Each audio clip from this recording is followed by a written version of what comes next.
าวเฮ็ดอยู่โตว่าไปพอคนตุยก่อนไปที่แรกนี่ไปแล้วไปพ่อคนตายมียิ่งตายนั่นตายเลยว่าเจ้าอีตามีเนี่ยเจ้าเป็นยังตายซื้อว่ามีผัวเรานั่นค่ะอันตามีผัวเจ้าเป็นยังเอาเมียเจ้าเป็นยังตายเพิ่นเป็นโรคมะเร็งโดนแล้วแม่ป้าอันบัดนี้คือยังปานที่ยังปานที่ยังตายกับเจ้าเฮ็ดอันตั้งเต็มตั้งหยังเต็มทางบ้านนี้เลขสีเฮียนหลังนั้นที่แม่จักอันบ้านจักเฮือนไผมันเป็นเฮือนน่ะบ่ฮู้จักเฮือนมีแต่ว่าซื้อว่าอีนั่นตายซื่อผู้นั้นแม่ฮู้จักบ่ฮู้จัก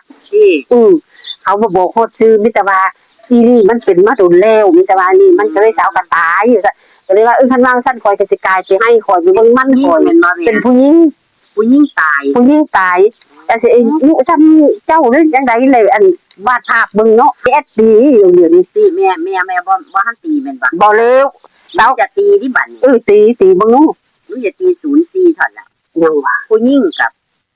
งน้ำ4ตายก็เป็น0แม่นเอาเก็ด04เนาะเฮ็ดก็เก็ดแม่